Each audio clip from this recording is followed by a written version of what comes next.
Lights, camera, action. Do you wonder how films are produced and what really goes on behind the scenes? Well, stand by. Filmmakers Kevin Mumphrey, Victoria V.A. Jones, and Carson Hype Ferguson, local filmmakers talking about the world of film, right here on F It, We Will Fix It in Post podcast. Good morning, good afternoon, and good evening. Whatever time you're listening, I thank you for doing so. I am Kevin Mumphrey, and this is F It, We Will Fix It in Post.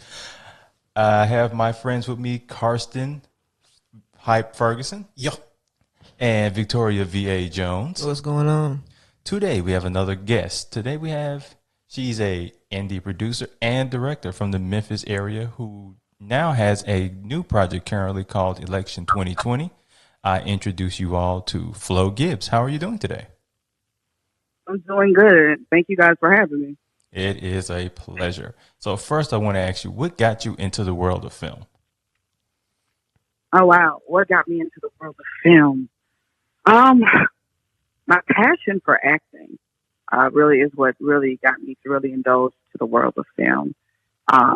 Before film, it was stage. And I did that for some time.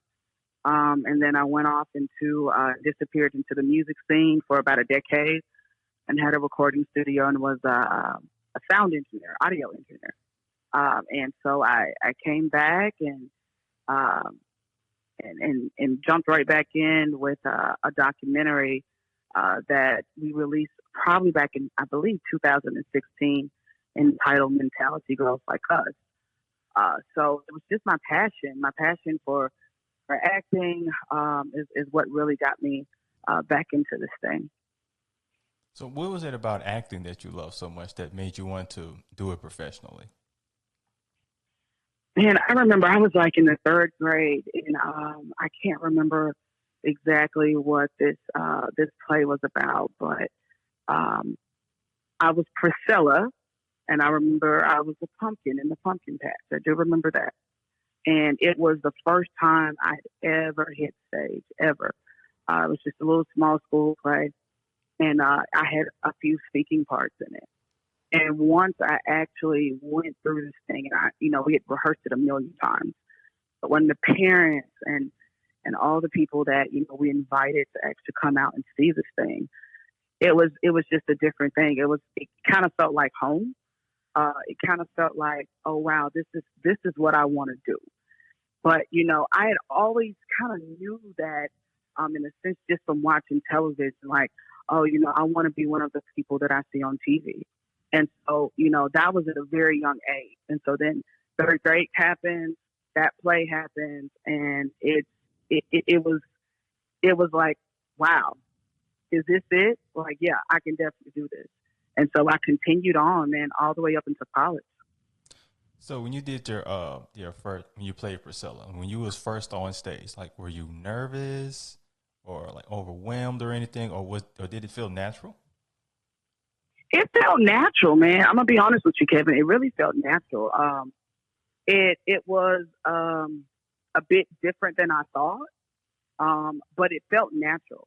And of course, I like the attention at the time, and so it just felt natural. It felt like it wasn't one of those things where I was nervous or I didn't want. There were some kids that were crying as they were saying their lines, and I remember I swear to God, I remember one kid actually like peed, like whole front of his pants were wet. Man, that was lit. I do remember that. That's like a scene from a movie for real, right there. And I remember that, and he did not like that at all, but. It was a good thing, and I think it really opened me up to other possibilities. And then went on into middle school, and then we had something called Neighborhood Playwrights, and we did a film. Now that I actually think back, film was actually kind of weird. It was like about slavery or something. So I went to a predominantly white school. It wasn't many people of color at that school, but yeah, I remember playing in that, and I was going to acting school to Carolyn's Finishing Academy, and she was my acting coach. She's actually still here, and she's still doing that same thing right now. So, when you're around bunch of other kids who seemed nervous, did it kind of give you like a confidence boost? Like, oh yeah, I can do this. I didn't understand. So, I didn't understand. I was like, no, and I think for me at that time, it's like we've done this like 5 or 6 times in a week. We would rehearse this thing for at least, maybe 2 weeks, 3 weeks. And so when the people came, they were fine. Everybody was fine, right? And then it wasn't until the night where like our parents and people came to see it, where people kind of like started freaking out. But to me, it was just like, we've done this so many times. Like, how do you? It's because of all the eyeballs. Right. That's what it was. It's kind of like that, fish being looked at in glass, so it was kind of that thing for some of them. But there was me and a couple others that, I remember going to acting school with and auditioning for different parts like after that. And that was kind of a jump off for a couple of us. Okay, so as far as like, were you always good at like remembering lines? Wow, was I always good at remembering lines? Yes and no. So I kind of like I perform best under pressure, or at least I think I do. And, I can remember so many times, man, like it would be 2 or 3 days before I would cram all my lines. And it worked that way for me. I would just cram them, we would have a lot of table reads and rehearsals and dress rehearsals and stuff like that. And I never do the lines. And it would only be about 2 or 3 days before, like, where I actually had to know the lines. And I would get it every time, man. I would get it every time. And then I went on in high school and participated in the Tennessee High School Speech and Debate Legend or League, where you do after dinner speaking and dramatic interpretation and solo acting. And I did that for quite some time. And I remember going to a small private school, very small private school. And I remember us going against Overton and Germantown. Those were the 2 schools that was really hard to beat here. And I was the only person in my school at that time. I actually had to convince one of the teachers to actually, hey, I need an adult in order for me to be able to enter into these competitions. And so the school I was going to at the time, they didn't have any theater class or whatnot. And so I had to convince the teacher to get him to be involved or whatever, so he could like sign off on everything. And he was like, yeah, whatever, I'll do it. And I ended up winning first place in the district, man. And I beat Overton High School. They had like about 50 folks. I beat every last one of them, all of Germantown. And I placed number 1 here in Memphis for 2 consecutive years, top 25 in Tennessee. It was, and that's when I was like, okay. And so then my dad, he started really like investing in my craft, and he would take me all over for auditions. I would go to New Orleans and I would go to LA, and it was a journey for sure. So your parents was always supportive of what you wanted to do? Oh, absolutely. Absolutely. No matter what it was, if it was the piano or softball or soccer or basketball or acting, they were always supportive. And my dad was like my biggest cheerleader, especially with acting. I would go out, do a couple auditions, and he would be like, okay, where are we going next? And so that was one thing that I really admired about him, is making sure that he supported me, and the cost that came along with supporting that as well, And so, I was really lucky. I can't complain about any of that. Definitely can't. That's dope. So when you would audition when you were a child and auditioning, do you kind of remember any of these auditions at all? Wow. Yeah, I actually do remember quite a few of them. Wow, yeah, I remember quite a few of them. And I would either get the part, or my dad didn't want me to take that particular part.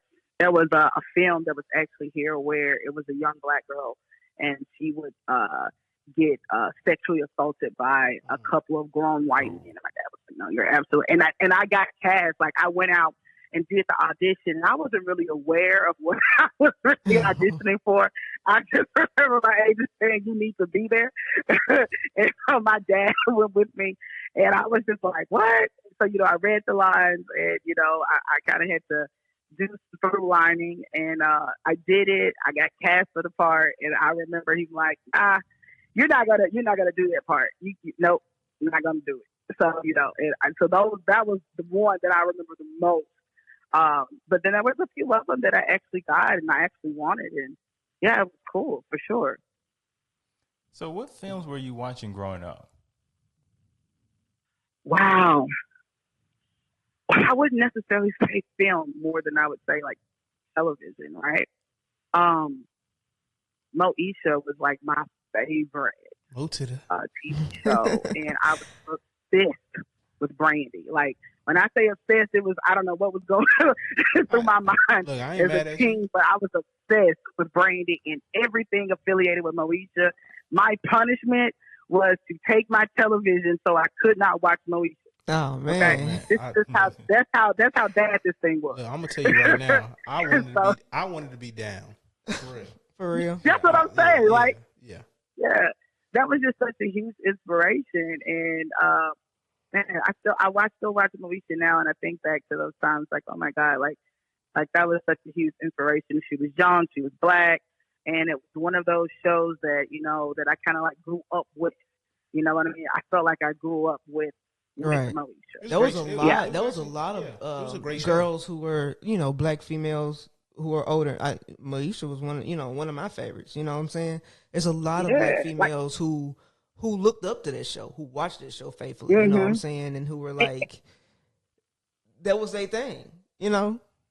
So yeah, and not even just Brandy. I mean, Countess Vaughn and Star Jackson. Just like seeing them. You know what I'm and Sheryl Lee Ralph, just seeing her, it was kind of like the Cosby for my time. Right. Yeah. I can see that.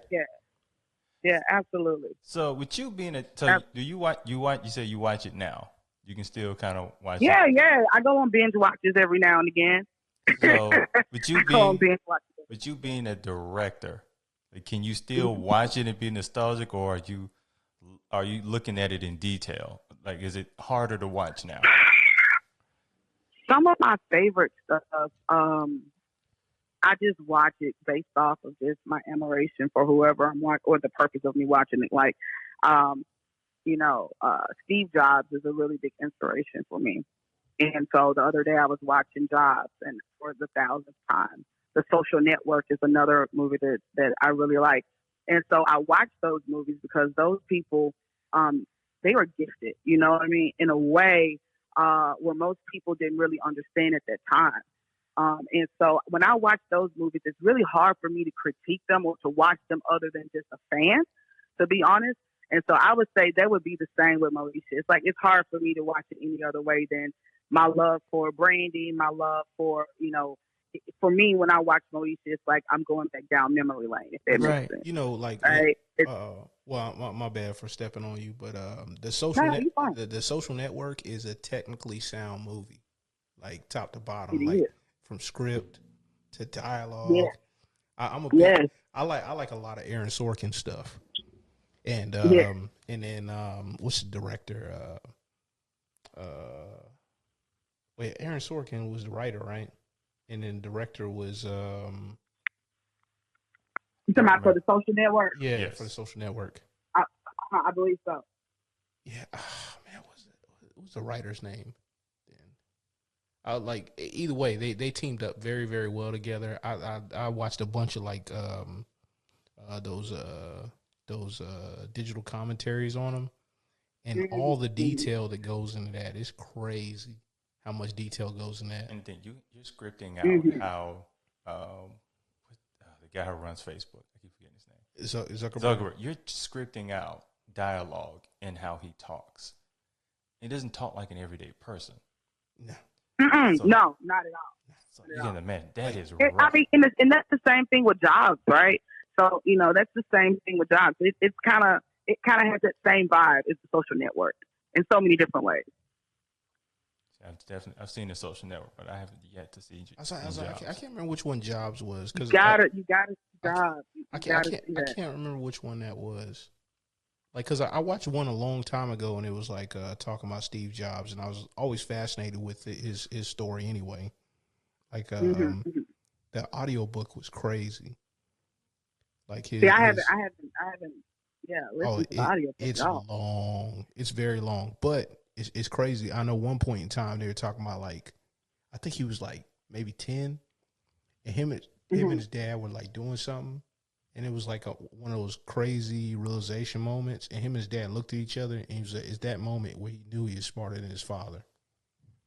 Oh, yeah, that's crazy. Because you know, I would love to see that. Because the movie kind of starts off with him as an adult, really. You know what I mean? Yeah. You know, finding his way, and you know, in college is where it really starts. I think it's really, really interesting to see how people take certain things from history and don't actually understand, and they think, oh, this is it. Like, people didn't know why he was an a-hole. Well, a lot of people that are super smart, they're maybe not as inclined to be, you know, in touch with their feelings. So they don't necessarily have all the empathy that, you know, a regular person would have or whatever, or understand. It took him basically his whole life to, you know, glean what other people felt. Oh, that's understandable. So that's what's wrong with me, huh? You know what I'm saying? I guess we're going to keep that. Though, Kevin. You said what now? I guess we're keeping that since she said it. Say what? I mean, people say I'm an ass, so I don't see it. You know what I'm saying? I don't see it. Well, since we're bringing out a lot in the open, you're kind of an asshole. I mean, you're a lovable one, but you know what, man? Like people want people to be what's quote unquote polite, and not like, and they don't respect direct people or relatable. Like people want to relate. Like when you're watching your favorite show or your favorite film, like whether you know it or not, subconsciously you're looking for like who's the most relatable person to you. Yeah. And sometimes the a-hole is the most relatable person. how Vince Vaughn make all this money? Because like I ain't like none of them early characters. But like people up north are a lot more direct than Southerners. So because usually people I know in New York, they're very direct, and when you're not, it throws them off. So yeah, I mean, like, but you can be polite without being too, you know, unrealistic, I guess. Like is what I'm saying. Like it gets to the point where people are being so quote unquote polite to where they're like they're not actually being accurate at the point in time. That was come off as fake. And it's not realistic. It's not real, right? It comes off phony. Yeah. And I'm like, be like, hey man, I like those shoes. Like, no, you don't. No, you don't. I was like, I don't like these shoes. So, Flo, hey, Kevin, you know, it's also one of those things too, man, where it's like, you know, people say, you know, how are you doing? Or I hope you have a good day. You know, do people really hope you have a good day? Nope. And like, do they really care how you're doing? Because like, if you're doing like shit and you're like, you know, on the elevator and it's like, how's the day going?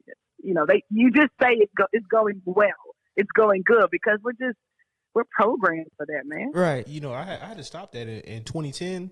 Like I actually, really? I had a conversation with a guy, and there was a dude. He stopped me in the hallway or whatever after I asked him how he's doing. And he really wanted to talk, and I ain't had nothing for him. Yeah. And then I walked away because I was like in a rush, and I was like, man, I feel like that. I like really like, and it was like, you know, I said, you know what, I have to. Anytime I ask a question, I have to be ready, willing, and able to have a conversation after that. So I don't ask that question no more. Like especially if I don't have no time, I'll be like, hello. Yeah, hey, hello. Yeah, I'm gonna have to start doing that, because for me, you know.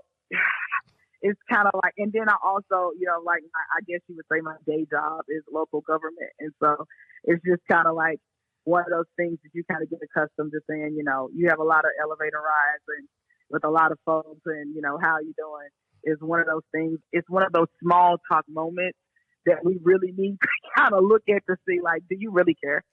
You know, do you really have time? And you know, and if I don't have the time, if I really don't care, I don't ask that question, because you open up Pandora's box with some people. Because especially now, you got people that mostly throw up on you. Right. Oh, Exactly. I was waiting. See, that happened to me. Wait a minute, go back. What did you say, Kevin? You said you have people mostly doing what now? No, I was saying that happened to me once. So my rule is I don't say how you doing unless I know you. Like I'm gonna sit and stop, because I've said that to somebody while I was like at an internship, and he went, Oh, I'm so glad someone asked. I went, say shit. what? No. Yeah. Like, oh shit, I'm in a trap. That's when you make up an excuse. He about to unload on you. And he talked. What do you mean, VA? Make up an excuse? Meaning, like if you don't know this person, you know what I'm saying, and you really ain't got the time, and you really just don't care, I'm gonna make an excuse up. I'm gonna let you talk for like a little bit, and then my next thing will be, oh, okay, for real. Well, you know what? I think it's time for me. I gotta go do this, or I gotta you know take what I'm my saying? sleeping medicine. I ain't gonna say that, but you know, you make up something to get out of the conversation because you know what I'm saying. Right. You don't really. You just don't want to hear all that. And if you can't think of a lot, my job, y'all, almost 40 hours a week is you know, I'm a counselor or therapist, and so you know, yeah, I listen to people's problems for a living. So, you know, but I'm gonna be honest with you. You want to do it's that on not Saturday. that I don't care outside of that, but like I need stuff carrying a break from it. Do you understand what I'm saying? Right. You want to hear that at Saturday at 3 in the afternoon. No. Oh, no. Like, you in a grocery store or whatever. I'm keeping it real. I don't. You in a grocery store, you know, you look at the chips, and somebody just start having a random conversation with you. Oh man! Just stare awkwardly at them. Yo. That's not gonna work. It has worked amazingly for me. Oh my god! But maybe being a 6 foot bald-headed black man helps. I don't know. No, because they scared of you. Good. Like because I would go out dressed bummy. I have my hat all like low, look like I'm about to take something for somebody, and then it be looking like an old lady like come up and just start talking to me, and you be like, man, I would crack. Wow. I was like, man, I cannot. It's like, and it was always like these three ladies. Like one be like a little old Puerto Rican lady, one be like an old white lady, and one be like an old black lady, be like my grandma. And they be like, how you doing, young man? And the little Puerto Rican lady over there had her accent. She's like, oh. I was like, that was the accent? No, that was his definition of the accent. No, I'm not gonna go all into it, man. Like people will cancel me, man. People cancel me out here. Yeah. I'll be out in these streets. Sound like you bleeped yourself, so thank you. I don't have to worry about that. So Flo, what made you go from being one to be on front of the camera to going behind the camera? So I'm in high school. I have graduated. I've gotten accepted to UCLA on scholarship for acting, okay, and Pepperdine University, okay. And my whole dream is, as soon as I graduate, I'm going to move to LA, and that's where I'm going to be at. So my mom, my dad take me out there, find me an apartment and everything, right? I'm 17 years old. I come back to Memphis. I'm packing up. I'm taking everything. My Brandy posters down. I'm taking it. I'm like, okay, I'm finally going to LA. Like, this is about to happen for me. And my mom has a breakdown. It's just like, you know, that city's too big. You're too young. And so here was the trade-off. What can we do to keep you here? Right? What can we do to keep you here? And so my dad was, no, let her go and spread her wings, blah, blah, blah. And my mom's like, no, let's see what we can do to keep her here. And so both of my parents are also real estate investors. And so they had a property that had been sitting for some years. And around that same time, that summer, I had met a couple of folks that were road managers. And that was doing a lot of stuff with like music and hip hop, and it was interesting. And so I kind of indulged in that for the summer. And I was like, you know what? Hey, I want to open up a recording studio. If you want me to stay, I want to open up a recording studio, and I want to do it at this property. And my dad was like, deal. And so I ended up staying here, and like he invested in that business for me. And I ended up going to the HBCU. Lemoyne College, and that's where I graduated from. And so I left acting alone completely, right? I had just completely, because I felt like I had done, you know how you kind of feel like you outgrow a space? Yeah. And it wasn't that I had outgrown Memphis, but I felt like where I wanted to be, I couldn't get there and in necessarily where Memphis was at and where I was at that time.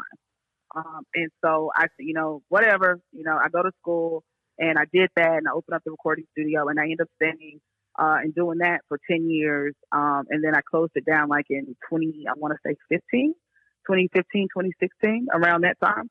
And then it was around, what time did I meet you, VA? You had just graduated college, matter of fact. Yeah, it was about 2012, 2013 probably. Yeah, it was like 2012, 2013. Yeah, so I graduate Lemoyne. That's 2009. I go to grad school. I graduate UTK. That's 2011. And so I'm done with school, right? So now that thing that desire was like, okay, I need to get back into this some kind of way. And so I had been thinking about a documentary, just the concept and the idea for some time. And I think I actually met VA. She had posted. I think we met on Facebook, right? I think so. Right? I think so. The social network. Yeah, we met on Facebook. The social network. Yeah, the social network, right? So she posted something or another. And I think I went to her page or whatever, and I was like, hey, it was an idea for a documentary I had for at least maybe a year. And turns out she had either just graduated or was about to graduate. Something like that. She was like, yeah, it was something like that. And she was like, let's do it. And that was it. And that's what we did. It was just, let's do it. And so that was the story. And how that story really begun. And I was really inspired by a small city, Marianna, Arkansas. So I graduate grad school. My first job is to take over a clinic in Marianna, Arkansas, where the population is about 5,000. Okay, and it's Marianna, not Marianna. Two different places. So Marianna is about 2 hours away, and so the pay was like unbelievable. And I was like, damn, do I really want to drive 2 hours to work? I think I will for this pay. And so I went there, and it was just it was kind of like Andy Griffith. Like, that's what it felt like. And I went down there, and I'm a lesbian, and I'm a masculine female, and so right off, I could tell that these people weren't really used to seeing that, because when you see me, you're like, okay, this is not a feminine girl. And so, these people weren't really used to seeing that. And so I'm like chasing down my clients because they don't have phones. So you have to roll up at the house and do all these different things. And I remember going to the high school, and I walked by a group of like teenage boys. And one of them said underneath their breath, "Is that a girl?" Is that a girl? And I was like, damn, I don't, I don't look like a dude, do I? And so I actually went back and kind of like engaged in that conversation with them. I was like, I heard what you said. And, and they just kind of looked at me, and I was like, yeah, I heard what you said. Yes, I am a girl. And they was like, oh, I'm sorry, ma'am. We didn't mean anything by it. Da, da, da, da, da, da. And so that happened one time. And then the next time it happened, same school. I go to the school because I would go to the school so I could try to, like, if the kids, were really disruptive at school, if I had a client that was a child, and I would go to talk to the teachers to see if I could get them in the treatment plan and get them involved in the kids' treatment plan. And that's why I was there at the school. And then some other kid was like, sir, what? and at that time, I had just done the big chop, and I had started my lock journey. And so my hair was short. And so, it was like little small locks, and I was okay. And so I was like, man, these people, are there not any lesbians or any LGBT folks around here? And if it was, I don't think I ever seen you, like, not once. Okay. And so I was like, okay, yeah, this is crazy. Let me get from this Andy. Oh, well, we're really, at that point, I was speeding, because it's a 2-hour drive there and a 2-hour drive back. And I get pulled over by the cops, and, they were pretty polite or whatnot. And so I went to pay the ticket, because it was like a little small courthouse. I go in with my credit card, and they tell me, no, you have to pay cash. So I'm like, okay, cool. I go to the ATM, and I know exactly, it's only one ATM in the entire town. I know exactly where it's at a gas station. And so I go there. Well, I tried to attempt to go there, and they said, oh no, you can't leave here until you pay. I'm like, well, I can't pay you until I can get to the ATM. And so like they didn't like put me in jail, but it was kind of like a little holding place. And I was just like, I gotta get the hell out of this place. And I was just like, yeah, these people are really weird. And I gotta get the hell out of this place. I quit like a week later or whatnot. But that's when I was like, let me do small town. I mean, small town. It's by, I think it's Hughes, Arkansas, if I'm not mistaken. But you know, those small town dynamics is crazy anyway. They be like, especially you being an outsider, like that alone gets you. And they find out you're from what they consider a big city. Especially when they see those tags on your car. Yeah. Oh yeah. Yeah, they be trying to hit you up for little fees and stuff like that because they be like, oh, they passing through. We gonna get that little money. Yeah. So that was my breaking point, and I wanted to tell the story without being. So your question was, how did I end up behind? So I wanted to tell the story, but I had no interest anymore in being in front of the camera. And so I said, well, let me tell a few people's stories, and let's make this a bit interesting. And let's tell it from the perspective of a lesbian, a stud, so to speak, that has a child. Or maybe someone that's transitioning from female to male, or maybe someone that is Asian. And so that's what I did. So I got 3 women and 1 trans man, and we told the story. And it took us, how long, VA? Like at least a year and a half, maybe? Yeah, it took us probably a year. You know what I'm saying? To get all the footage and everything else, and you got to keep in mind us going on those lovely adventures with some of those people. Yeah, we had some fun. So, like, how did you go about finding the people you wanted to use for your documentary? Social media. At that time, I had checked out, from the whole acting and the whole thing, and so. I said, you know what, I'm going to make a post. Let's see what happens. And it turns out that from that post, I didn't necessarily find, like, those people didn't contact me directly, but it was people that knew them. Right. It was like, hey, I know this girl named Ashley. Now she is turning into a he and going by Ashton. And, and then it was one of my good friends, is how we found Keita, was she would cut Keita's hair. And, and so, Keita's agent, so she was like, yes, I want to do it. I called them up. They was like, yeah, let's roll. And it was, at that point in time, I kind of just really wanted to interview them and see if they would be interesting, like, enough to even, like, talk about because the documentary ended up being, like, 3 hours long. And when it got picked up in the Indie Memphis Film Fest, they was like, listen, we love this, but we can't do 3 hours. And I think we shaved it off into like an hour and a half. So there's 2 different versions for it. So there's the Film Fest version and then the original version. But yeah, so we got in, interviewed them, just kind of got a bit of their history, their background, their life. Do they have an interesting story to tell? Like, everybody has a story, but is it interesting? You know what I mean? And I thought it was really cool to tell it from these different angles.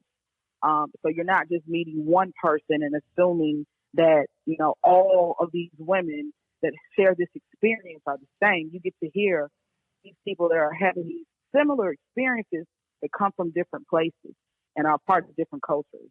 And I thought that was the interesting thing about it.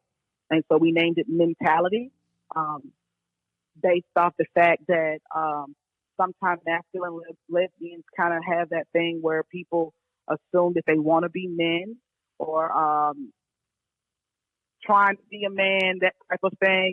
It's one of those things, and so I named it Mentality, just so we could have a voice of what our mentality is and where we're coming from. And that's not necessarily true with all of us. So when you found the people you wanted to use for your doc, so how did you go about, since this was being like your first documentary, far as outlining like what you was going to shoot, how much of their lives you planned on getting, and details like that? I started off with just a phone conversation with each one of them because, like I said, I didn't know if they were interesting enough. And then I was like, what do you do day to day? What do you like to do? Okay, well, you have a haircut. So how often do you get your haircut? Just little things like that, just to kind of see, like, where can we go shoot this stuff, right? And one of them was an entertainer or a female stripper, so to speak. And so I knew that she would be interesting if we could get some of her shows and stuff. Then she also indulged in drugs. That's a whole nother boat. Wait a minute, let's stop right there. BA, you gotta tell them. You gotta tell them, man. You gotta tell them. I mean, listen. Please, okay. Please go. Please do. You've never seen people like do hard drugs unless you've seen it in the movies, right? Like a regular, day-to-day life, you know what I'm saying? Okay, you might have seen that, but like a regular day-to-day, I've never seen somebody do it. Let's just put it that way. I had neither. Like, it will flip you out. Okay, but me personally and Flo, we've never seen that personally in person. I know people who've done it. I've seen people on it and seen the. So it's kind of like the Cat Williams skit when he goes like they just sniffing cocaine while having a meeting. He's like, man, I'm right in front of you. Like literally. Right. Yes. And we didn't know. See, the thing about it is like we were filming this thing, like we knew, okay, well, Keto wants to meet at the studio and we're gonna talk about her her family moving from Laos to America, right? And how she is received or rejected by her family. Like we knew. Okay, we didn't really know the story. Like, we had questions, right? Like, we're having this interview now. You don't know what I'm going to say, but you have an idea, right? And so it's pretty much the same way. We walked into a situation at some apartments, and, like, they signed the release forms or whatnot, and then after they did that, we kind of pretty much like, it's okay. a celebration. It's a celebration after you sign release forms. Oh, it was, I don't know what the hell was going on, man. Listen, I never seen it in my life. And so when I saw it, and the crazy thing about it is she talked about it, but she never said, come on over, I'm going to actually do this on, on film, right? And then a couple of them, like, later on, because it was friends that were doing it with her, a couple of them, like, months later, was like, hey, can you, like, I know I signed a release form, but, I was kind of like not really thinking and I really have a job type thing. So out of respect for that, and I could respect that, I didn't show them. But Yellow Man definitely was, yeah. And it was a thing of, when I walked in, like I saw it on the counter and I'm like, I know that's not what I think it is. And I'm thinking, oh, they probably already did it, so I ain't got to worry about it. It's probably in their system. And they already surprise. did it. So if you watch the documentary, there's a one part where literally she's she takes I don't know if it was a dollar bill. It was some money. It was a dollar bill. Puts it in the money, folds it over, does whatever she's doing, opens it back up. She either had her ID or her credit card. I can't remember. It was her ID. Yes, she lined it up.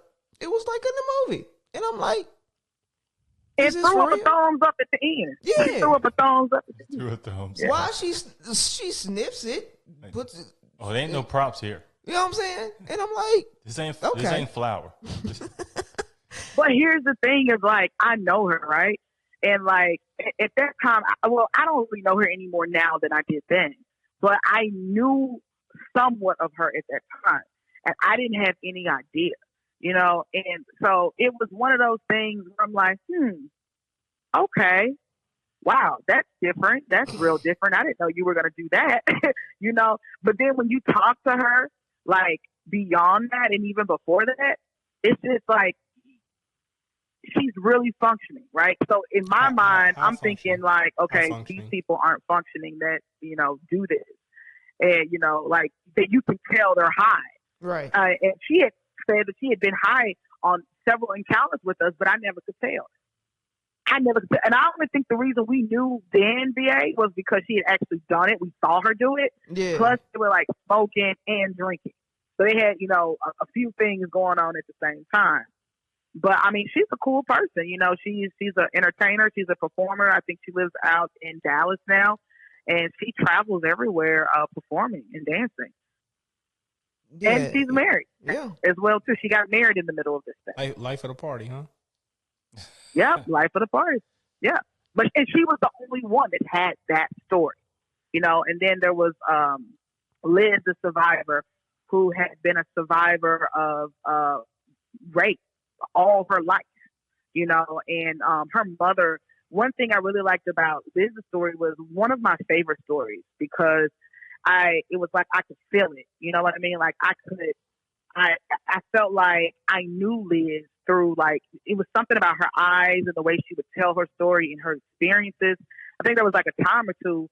I don't know if VA will admit to it. I think she teared up one time too, but I know I did for sure.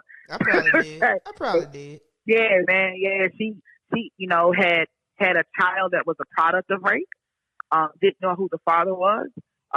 She also had a drug problem, and she also had some mental health issues as well. But she was also a musician. She was a good musician, though. She was a damn good musician. Yes, she was. Really good. And she played football. She played football. That was interesting. We went out to her game and interviewed her coach. And that was, she, and since then, she's had another child, and I believe that child might also. Well, I'm not going to speak on that because I don't know. Yeah, I don't know about that child. So, but she suffered a lot, and for her to still be going and still thriving was just like, who am I to complain about anything? Right. That's how I felt about Lizzie G. And that's what we said. Lizzie G, the survivor. That's what we gave her. And then the one we were just talking about with the drug use is Yellow Man, the entertainer. And we had Keita, Asian Persuasion, and then Ashton, the trans man. And that was also an interesting story because we caught Ashton as Ashley, or just turning into Ashton, and or transitioning into Ashton. And a lot of what we're seeing now was like the trans community, like back then, wasn't as popping. I'm not gonna say popping, but it wasn't as visible. Yeah, like we weren't talking about it out, in the public as we are now. And so to see that then, it was just kind of like, okay, I'm learning. As being the L in the LGBT community, I didn't know half of the stuff that I learned just from like Ashton's story and her getting, top and bottom surgery. And what she went through, and she came from a family that appeared to be well off, and she went to private schools, and that whole thing. It was crazy. It was crazy. Sometimes I go back and I look and see what these people are doing now. I think Keita, she's now moved to New York, and I think Ashton is maybe in North or South Carolina now. Everybody's moved now that I think about it, but except for Lizzie G. She's still here. Yeah. Yeah, and she got locked up a couple of times in the middle of the documentary, which is crazy. And so we would have to wait for her to return. And she had a couple of manic episodes, if I can remember correctly. But yeah, that was crazy. And then we wanted to try to see if we could go inside of Jail East and film, and it was just so much red tape to go through to get there. And so, at that time, it's like, I don't have that much experience. And I'm even now still learning, you know what I mean? But at that time, definitely, I didn't have that much experience on like, okay, how do we get through all of this red tape? And by the time we would get through it, she would be released anyways. So we just kind of like waited it out. So from like, as far as just the shooting aspect, so how long did that take you all? About a year. Yeah, what would you say? Yeah, you answer that one. I'm gonna be real with you. It might have been a year. I'm not for certain like how long. I just remember, you saying, "Hey, we got this day to shoot." All right, cool. where I need to meet you at. That's pretty much how we worked. Like we vibed that whole project. It was, let's see, so of course VA was DP, and then we also had Network, which was a camera operator on it as well. And so it would be pretty much like, because their schedules were really crazy. And the thing was, we were fighting to try to get them all at one place at the same time, and we never could. Right. It would always be a reason we couldn't do that, like all four of them at the same time. And so that's the only thing I regret is like trying to at least try to get them all at the same place at the same time, at least just for a photo. You know what I mean? Yeah. Or group discussion, and we never did get that. It was one was locked up, or this one was going out of town to perform or work for this one. And then we had two other, I don't know if we would call them extras, but a good friend of mine, Nikki, who told her story of being in a family of Jehovah's Witnesses, and she was a lesbian. And then we also had what's her name? The white girl that raps. Oh yeah, Tori. Who that? Yeah, her. So we told a bit of her story as well too. So with shooting this, at what point did you go, okay, this is a stopping point? No, we shot till we thought we had enough, didn't we? Yes. Yes. And actually, we had more than enough. A long time ago. You sure ain't lying, man. So by the time y'all was done, y'all went. We had a lot to choose from. And the thing was, like, honestly, for me, even though we shot that long, months or whatever, to me, it didn't seem like we shot that long.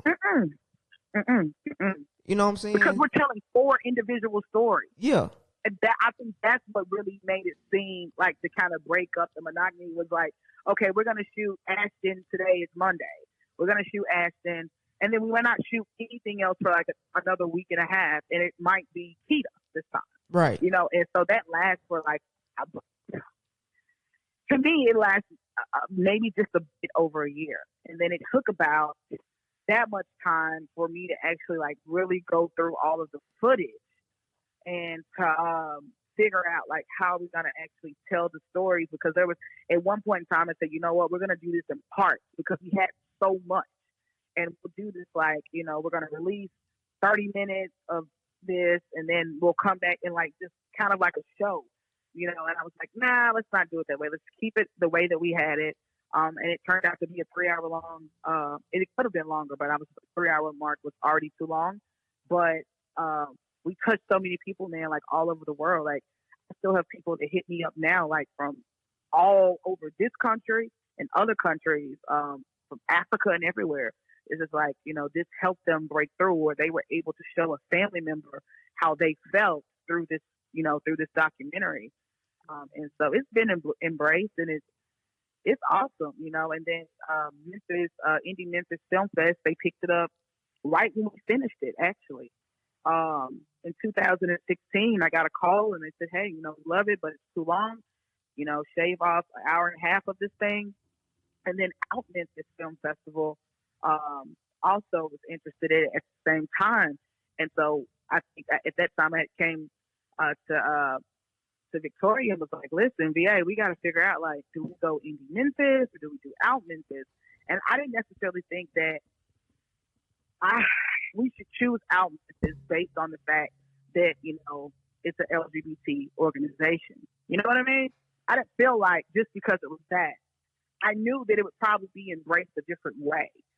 But the fact that Indie Memphis, that's not, I felt like we could reach a lot more people. Whole different audience. Yeah, a different audience. And maybe change or influence some of their perspectives. Where Out Memphis, it's LGBT ran, it's an LGBT organization. They're going to be showing LGBT films, and that was a comfort zone for it. And so Indie Memphis was like, okay, it's broader, it's a bit bigger, and then we'll get the opportunity to influence some people and impact some people that we might not otherwise have been able to do if we just went Out Memphis. But I appreciate Out Memphis and their support for it and everything. Yeah, definitely. So, how do you feel like after making this film, and now you're seeing, like you said, you've got people from Africa And it was a story at that time. I don't think it was hardly show. I think maybe the only thing you might have had at that time was like what, the L Word, maybe. Yeah, I think the L Word was still going during that time. Orange Is the New Black was out too, wasn't it? 16, yeah. I That was think first so. season. That was I first think season. so. First season of Orange Is Yeah, the New Black. yeah. Sure was. Yeah, it was out at that time. But what was the question? You said, how did I feel? Yeah, about it felt about it? the impact of it, like people who are not used to seeing people in the LGTB community. They're getting to see them as people. They get to see them as everyday people, see their lives, and the kind of like. How do you feel about the impact that you've made making that documentary? Man, I'm a we person. I don't do the eyes. And so I feel like the impact we made together as a team, and especially them individually, people, would make comments about just them as individuals. And I would get the phone call or either see the comment, because, I made sure all of their social media stuff was attached to it. They've changed some stuff since then, of course, but at that time, I made sure their social media and stuff was attached to it so that if people wanted to reach out to them, they could. And so the viewers had an opportunity to reach out to them and not necessarily me. And that's what they did. And it was amazing. Like, I think there was a video of a girl crying, saying that she felt like Ashton her whole life, and that she was ready to, start her transition, and she was sure. That was touching for sure. And then, you always have the assholes and idiots to say, what are they? Kill them. They should be burning. Like, you can literally see some of this shit still in the comments. I probably should go in and erase some of this stuff, but I feel like if I do that, then it's not real. Do you know what I mean? Like, people need to see what people are saying. I want them to see what it is in its rawness. And to see how, like, where we, were and where we've come from that and where we're still going as a community. And so it's important to still see that ugly. It's just kind of like the same with racism, right? Yeah. And so, it's one of those things. But I felt, like I couldn't believe it, especially with really no experience, and really depending on Victoria to really help guide in some way. And she did exactly that. And so, that was, I hadn't really had that type of experience with a documentary. That was the first documentary I had ever done. I don't even know if that was the first one. Yeah. But we kicked ass. You know what I'm saying? We kicked ass. No, I went into that project like, not knowing. And for me, that was good too, because I was learning at the same time. So me going into the project, not knowing what was going, not knowing how it was going to go. I never done a documentary before. I just finished all these student films and projects and stuff like that, and that's the only thing I had under my belt. It was actually cool for me to go and us to do it, and me to, for both of us to try to figure stuff out and put stuff together and learn at the same time. Like, that was a cool thing for me. For me, since I watch a lot of documentaries, I think those are the best documentaries where the person making the documentary is not trying to lead you or anything like that, and just natural questions arise, and you get all this information or whatever, and you determine what you want to take from it. It's not a predetermined it's not a predetermined thing, and I think that makes for better documentaries. Yeah. But the thing, what VA's not saying too, is like, the bonus on it was the fact that she just got it from school. So, like, everything she learned, I knew that she was going to throw at this project. And our personalities and the way we work and our work ethic match, because we didn't know each other at all. You know what I'm saying? So I had to give her a certain amount of trust and kind of let her lead on some things, and vice versa. And so it was kind of like, hey, Flo, let's do it this way. And I was, okay, let's roll with that, or I say, hey, VA, why don't we try this time? She's like, okay, let's roll with it. And and that lasted for a year. Like, I don't think we clashed the entire year. No. Ever. No, but there's certain personalities. Unless you're going to be like kind of rah, she's going to leave you to your own devices. Right. Yeah. You say something crazy. But you expect difficulties, right? Like, I expect for some level of difficulty, right? Not necessarily even with an attitude or, different personalities, but, it was none. Like everything was always smooth. And, at least it appeared that way to me. Well, I mean, making a movie's hard enough. Why do people got to make it hard? Right, exactly. Why do people got? And I think a lot of that too was that it was our first time, too. Doing a documentary, and so it was just kind of like, okay, let's just do it. And that's what we did. I remember the time we went. I know you do too. Yeah, when we went to, I think Ashton was getting a tattoo, and we went to the tattoo shop. Yeah.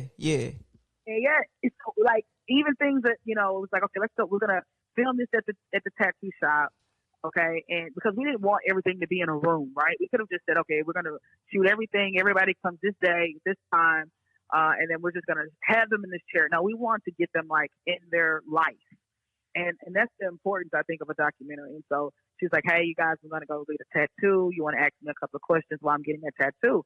And so that was what we went in. Saying, okay, we're going to do this. We're going to ask her these questions. And then it turned into a thing where the tattoo artist kind of was like asking questions too, like questions that we didn't even think about. Right. That was an interesting thing. And it was just like, okay. And we kept all of that in. So, like, if you end up doing another documentary, what would you take from, like, lessons that you learned doing that first documentary, like things that you would not do if you did another documentary? Not taking you to shoot it. I think so, but you know what? I say that now, hindsight, like I didn't even have a problem with that. But now, looking back, I probably would have, if this makes sense, have a bit more scripted. A bit, if that makes sense, right? So a bit more, not even scripted, structured, a bit more structured. Where, I just allowed them to call me to say, hey, I'm going to get a haircut, or hey, we're going to have a party at my house tonight, or hey, I'm going to go get a tattoo, or hey, I'm out of jail, I'm at my mom's house this weekend, and I'm going to have my daughter with me. But I think for what we were doing at that time, that's what we needed. We didn't need a structure like I would probably move forward and do. And I probably wouldn't focus on so many different, I guess, lives or stories. Probably would focus more so on 2. Then we did 4, then we had 2 additional. That was kind of interesting. So yeah, I probably would have just took those 2 out and just stuck with the 4. So yeah, if I do it again, which I'm actually planning on doing it again with another friend of mine, he has a really cool idea, and yeah, that's probably what we'll do for that one. And it's just about the history of a few different things here in Memphis, and yeah, it'll be a bit more structured for sure. Okay, now I want to kind of go on to your current project. So, what motivated you to make Election 2020? Man, so the political climate, the racial tension in America, as of the last 4 years, well, I mean, we've always had it, but the last 4 years was just a bit different. And just, working from home, being blessed and thankful that I, was still employed and could work from home, and continue also my business from home as well. It was one of those things where I just had CNN on all the time. And so my wife and I, we would, we talk politics all the time, and we have a slightly different view, but it's not that much different. But, I'm a bit more conservative than she is. And so, we just talking or whatever. And I think this was a time where, I think it was early voting, actually, to be exact. And it was the first day of early voting, and I took my ass out there to early vote. And also, as soon as I saw the line, I got right out. Man, this is the first day of early voting. Man, and then it turns out it was like the biggest turnout in our city ever. And I went the second day, and it was a bit better. And I was like, hey, let's do a short film. And it was really, hey, let's write a story is really what it was, let's write a story about the election. And we had actually sat down to write the story for a white couple And it wasn't until later on when we was like, okay, let's actually turn this into a short film, and actually do a real script to this thing. And I reached out to, I think I like text VA and was like, hey, I want to do da da da da da, and I want you to be DP on this. Like, what's up? And she was like, cool, here are my available dates. And we went. And that's pretty much how that happened. But in that, later on we revisited it, and I was like, you know what? The relevancy of it is important to capture it now. And 6 months from now, I'm not going to say people aren't going to care, but is that story going to be as relevant as it is now? Right? And so it was just like, hey, you know what? I don't think I can cast an all-white cast. I don't know a whole bunch of white actors or actresses. Now, I mean, I can go and find them, but I need to cast this thing now. And so I hit her up. At that time, I think I actually took up the phone and called UVA and was like, hey, do you think this would be more interesting if we told this story as Black Republicans? And I said, hell yes. Have you ever seen a film with Black Republicans? I have not. You know what I'm saying? Yeah. Well, and it kind of takes away that whole, like, Black people being a monolith thing. And there's a stigma associated with being other, even in our class. Right. And Black Republicans are somewhat seen as either ignored or they just feel like outcast. Yeah, sellouts. Well, yeah. I mean, like it's funny too. It's not. It doesn't fit the narrative on either side. So they're like castigated by one side, and the other side is just like, whatever. It's like, like a trophy or something like that in some aspects. Because I would never say that I was that. I probably leave more libertarian than anything, but even that kind of gets you like, you're different. I almost feel like you're walking on thin ice. You're different. Hey, you want to come to this meeting? Like, no, I don't. No, I really don't. I just want you to leave me. I just want you to leave me alone. Yeah. But so, like you were saying, like the last presidency caused like many divisions among friends, families, coworkers, classmates, basically all types of social dynamics. So what was it that you chose to use a husband and wife to tell your story? Well, that's going to be a family. Husband, wife, and child. They had a son. But, I said we're doing this during COVID. They also had a group of friends, more than Mike and Denise, that came over during election night. And so realistically, I said, listen, I'm a caregiver for my mom. She's battling stage 4 cancer. And so I'm like, I can't afford to get sick. Who's going to take care of her? And, she can't afford to get sick because she definitely won't make it through it, I don't think. And so it was just kind of one of those things where, okay, let's look at this picture. And then I talked to VA. VA was like, listen, you need to try to keep this thing as small as possible. And I totally agreed. Dawn totally agreed. And we just started chopping. We just started chopping people off.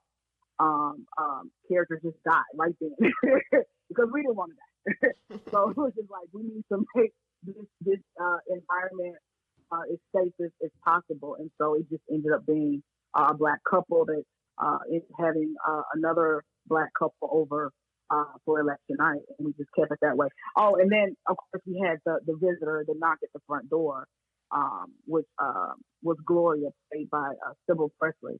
And so she, was the only white person. And I actually liked that addition to the story because it kind of gave it a bit of a balance to it, just a bit of a balance to it, and it made it seem a bit more realistic, I think. So, how did you go about the process of finding your actors? Did a casting call, and so I did a casting call online. And I knew that we needed to be shooting this thing within a couple of weeks. I think it was like 3 weeks. And so we did a casting call, and I just did everything online. They did their auditions online and everything. So they had instructions on how to download the audition script and how to do their video and where to send it. And then, they had a deadline of when they needed to have it in if they're going to audition. And we just went through them. And we went through them, and I was like, yeah, this one should definitely be Erica, and this one should definitely be Mir. And yeah, so we had about 25 people, about 25, almost 25 folks to actually audition. And it was a cast of 5 total. Which they all worked out, you know what I'm saying? They all did phenomenal jobs, and it worked out so well. It did. And it's crazy because Erica, who plays, Katrina, who plays Erica, when I saw her audition, it was like, this is Erica. And so I showed it to Dawn. I was like, this is Erica. She's like, you think so? I was like, look at this audition, and she said, oh yeah, definitely. I said, I'm going to shoot it for VA. And I think I sent the video, a screenshot or something to VA. And I was like, oh, I think I want this, this chick to actually, play Erica. And she started laughing, she texted back. She was like, that's my cousin. I was like, you lied. She's like, I swear to God. Yeah. I was like, you serious? She was like, yeah. So I was just like, okay, yeah, this thing is definitely meant to happen. So yeah, it was cool. And it was like all strangers, other than, of course, them two being cousins. But VA and I knowing each other, everybody else was strangers. And we had like an awesome time. Right. It was all good vibes on the set. You know what I'm saying? Yeah. All good vibes. Definitely all good vibes. So like, how long, as far as shooting, how long did it take you all to shoot it? 2 days. So we shot it the 26th and the 27th, the day after Christmas, that weekend. 2 days. So we started at like 8 o'clock that morning and went to like 1 o'clock in the morning. I think that first day was like until like 10 or 11. I think the second day I didn't leave until like 1 o'clock. So it was 2 full days of shooting. Mm-hmm. And the shoot was, for the most part, a smooth shoot? Yeah. What? Yeah, it was. It was hassle free, so to speak. We had a lot to do in 2 days, but we literally came in, got to work, made sure everybody had enough food and snacks, and and we had an area just for everybody, with couches and stuff where they could just kind of like chill, cast and everything, and then the crew, we had our own space. And here's the thing, is that initially it was supposed to be me renting a Airbnb, okay? And I did. It was like 2-3 days before the shoot that I got an email from them saying that they had to cancel it for unforeseen reasons, so to speak. And so then we had to kind of like, okay, where are we going to shoot this thing? And so we actually ended up shooting it at my house. So I had to get that prepared quickly. And but it worked out. And you know what? I'm actually glad that we did it that way, because it also freed up like coins for promotion and marketing. So I'm not mad about that. At that time, I was just kind of like, what? Because at that time, I think in a year, maybe VA had been the second guest he had in our home. And so literally he had just moved into this house like a year prior. So we actually moved in 2019. And so the end of, or summer 2019. And so, yeah, she was the second guest we had over, and so to go from that to COVID and having like 8, 9, 10, 11 of us, because we had the cast and the crew, I was just kind of like, okay, but I'm glad, it worked out the way it did. And everybody was just super, super creative and humble. And it was like family. It definitely was like family. Okay, now that you have the project shot, finished, and pretty much done, so how are you planning on going about the process of curating an audience for this film? So what we're doing now is, I was thinking of some video on demand stuff, but what we're going to do, or what we're actually doing, is film festivals. And so we released this thing for the first private screening was on January the 20th. And that's why it was so important for us to get this thing done, to get it edited and everything, is because that was inauguration. And so it it was special for it to be not necessarily released, but for the first private screening that day. And so we made it.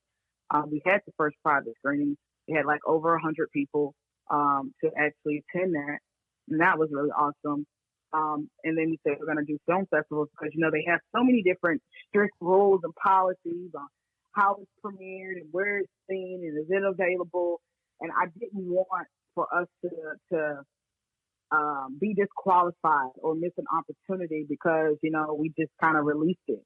And so I was very careful with doing that. And so we did a private screening on the 20th. And that same day, the Mid-South Black Film Festival had made it also official 2021 selection for them. And so that was the first film festival the same day of the private screening. And then since then, we have Prague. It has made it, the Prague International Film Festival has made it a 2021 selection. And then I think it's the Golden Short Film Festival in Italy has also made it 2021 official selection for them as well. And so we are still waiting to hear from everybody else.